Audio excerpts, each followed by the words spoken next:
When the Second World War began, Britain marched to battle carrying a rifle many nations called obsolete. The short magazine Lee Enfield No. 1 Mk3 had first seen action before the Great War. By 1939, most armies were chasing modernity: sleeker bolts, cleaner lines, new alloys, and optical precision.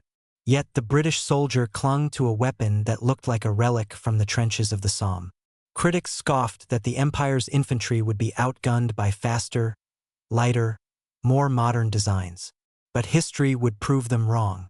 The old Lee Enfield did not merely survive another war. It defined how Britain fought it. From the very first campaigns, its reputation resurfaced. In France, before Dunkirk's evacuation, German units mistook the volume of British rifle fire for hidden machine guns. In the Western Desert, Australian and Indian troops kept firing long after their opponents' semi-automatics jammed with sand. And in the Burmese jungle, drenched in monsoon humidity, Enfields fired when other weapons refused to. The weapon was not a relic. It was a refined instrument forged by experience. Every scar, every so-called outdated feature had a reason behind it, written in blood and mud from the First World War. The genius of the Lee Enfield lay not in looking modern, but in behaving modern. It could fire 10 rounds from its detachable magazine with astonishing speed, each bolt throw short and smooth. British doctrine trained riflemen for the mad minute, 15 to 30 accurate shots in 60 seconds. That meant a platoon could unleash a curtain of fire rivaling an automatic weapon.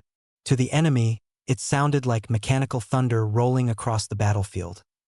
When other nations re-engineered rifles in laboratories, Britain built one in trenches. It was designed by men who had seen how mud seizes a bolt, how frost stiffens steel, how fear clumsy hands fumble ammunition. The Lee Enfield was their answer. Rugged, forgiving, relentless. Its worth would be proven again as the war expanded to every climate on Earth, from the deserts of North Africa to the Arctic convoys of Murmansk.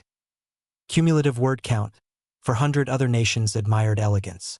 Britain admired endurance. The Lee Enfield was never meant to impress at inspection. It was meant to work when everything else failed. Its rear-locking bolt, dismissed by critics as weak, was in fact a calculated strength.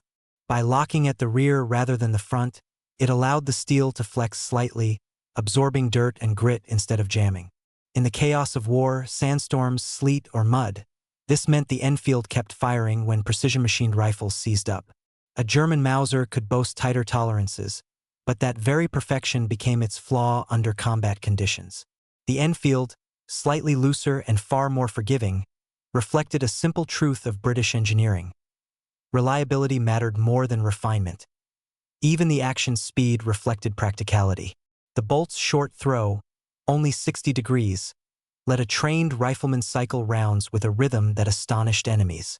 During the retreat to Dunkirk, entire German patrols hesitated, convinced they had stumbled into machine gun nests. They hadn't. It was just British riflemen, working their bolts so fast that the battlefield echoed with continuous fire. It was the spirit of the Mad Minute reborn: discipline, precision, and calm fury channeled through walnut and steel. Then there was the magazine. 10 rounds, detachable but rarely removed.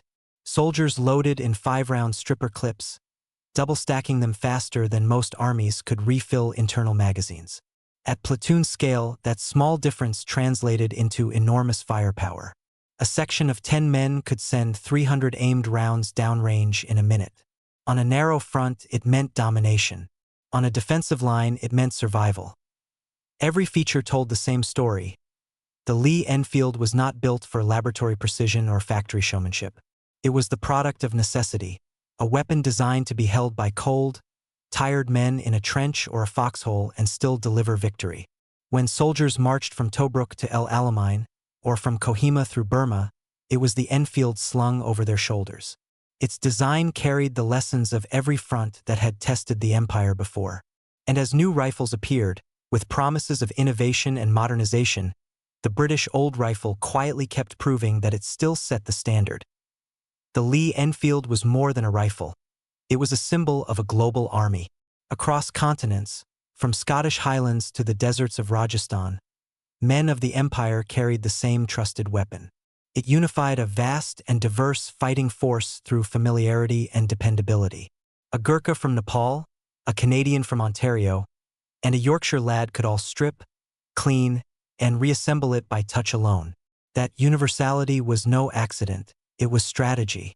Britain understood that a weapon which functioned the same in every climate would bind the Empire's armies together far better than flags or anthems could. Its production was equally remarkable. Enfields rolled off lines in Britain, India, Australia, and Canada, each plant adjusting for local materials but maintaining standards of interchangeability. When parts broke in the field, replacements from half a world away fit perfectly. It was a quiet triumph of imperial logistics, proof that the British system could produce not just quantity, but consistency under pressure. The weapon's design had evolved to simplify machining without compromising quality, a necessity during wartime shortages of skilled labor. In contrast, Germany's Mauser factories demanded meticulous tolerances that slowed production and resisted simplification. Britain's rifle could be built by more hands in more places faster. And when those rifles reached the front, they performed regardless of the hands that held them. Australian infantrymen at Tobruk used them to harass Axis patrols night after night. In the dense jungles of Burma, Indian and African troops relied on them to fire through vines and rain while Japanese rifles clogged and rusted. The Enfield endured, not because it was flawless, but because it forgave flaws in manufacture, in maintenance, even in the human beings who carried it. It was a rifle built not for perfection, but for men who had to keep moving, keep firing, and keep hope alive. In that sense, the Lee Enfield reflected the British soldier himself. Steady under pressure, adaptable, and stubbornly unwilling to quit. Where others sought mechanical perfection, Britain chose human resilience. And that choice, quietly made in workshops and drill fields, would shape how the Empire fought the longest, hardest war in its history. The measure of any rifle is not taken on the parade ground but in the field. In France and Belgium, the Enfield's first tests against the Wehrmacht proved its mettle. British Expeditionary Force units held defensive lines where their disciplined rifle fire outmatched German assault rifles and light automatics. Survivors of those early battles recalled how German troops hesitated under the sound, convinced that multiple machine guns were entrenched ahead. Yet it was often a handful of men, working their bolts like clockwork, maintaining a rhythm that defined British infantry firepower. The myth of machine gun platoons born at Mons in 1914 had returned, alive and lethal. A generation later in North Africa, the rifle faced its harshest test. Fine desert sand, invisible but deadly to machinery, turned many weapons into useless scrap. The Enfield, with its generous tolerances and smooth cycling, kept firing day after day. At Tobruk, besieged Commonwealth troops relied on it as their lifeline, its bolt-action rhythm echoing across the dunes like a heartbeat of defiance.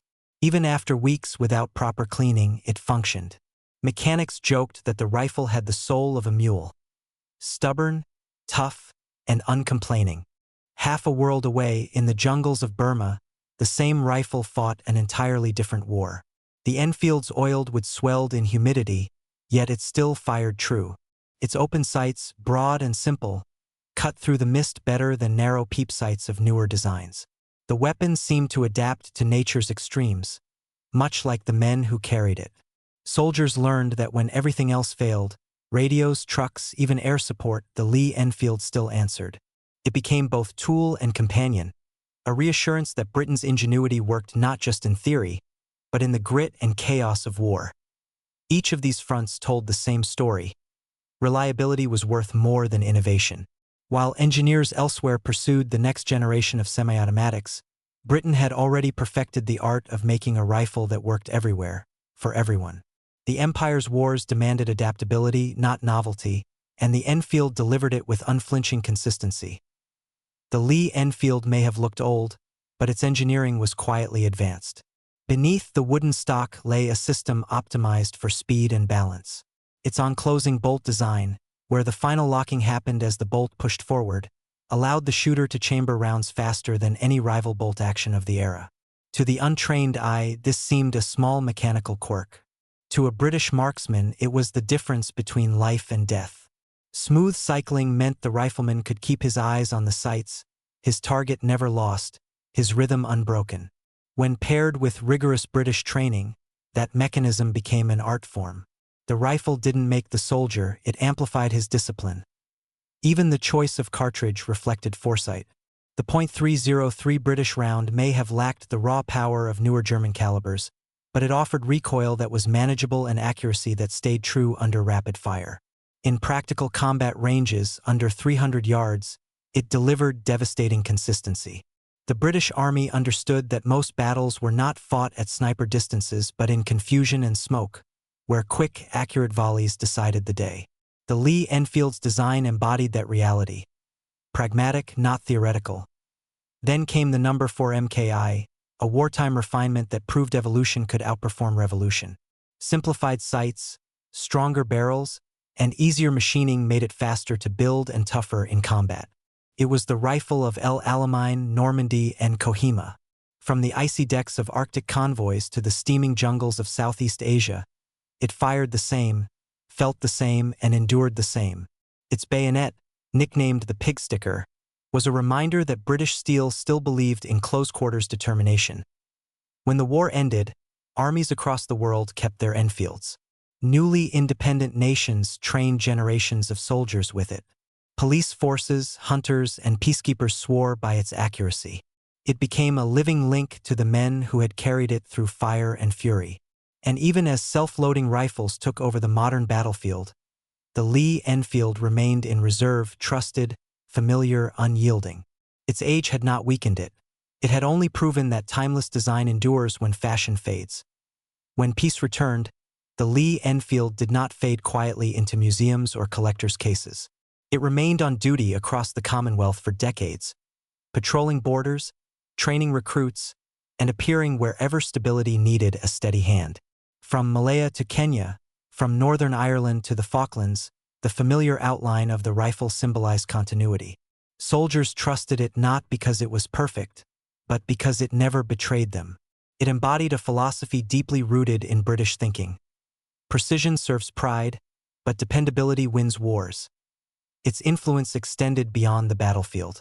Nations that once served under the British flag continued producing Enfields under license, adapting them for local needs. India's Ishapur factory built them well into the 1980s, a testament to the weapon's enduring practicality. Even today, in remote mountain outposts and ceremonial guard units, the Lee Enfield still fires. Few rifles in history have spanned such eras, from trench warfare to counterinsurgency, without losing relevance. In retrospect, its story is more than mechanical success. It's a reflection of character. Britain's wartime identity was one of quiet defiance, of refusing to surrender practicality for show. The Lee Enfield captured that spirit in steel and wood. It stood for the craftsman over the theorist, the steady hand over the boastful designer. When armies around the world raced to reinvent weapons that looked modern, Britain had already mastered the art of building one that worked. To call it old is to misunderstand what experience means. The rifle's age was not a weakness. It was proof of refinement, of lessons learned and applied. It taught generations of soldiers that reliability is a form of courage, that a weapon you can trust is a weapon that lets you fight without hesitation.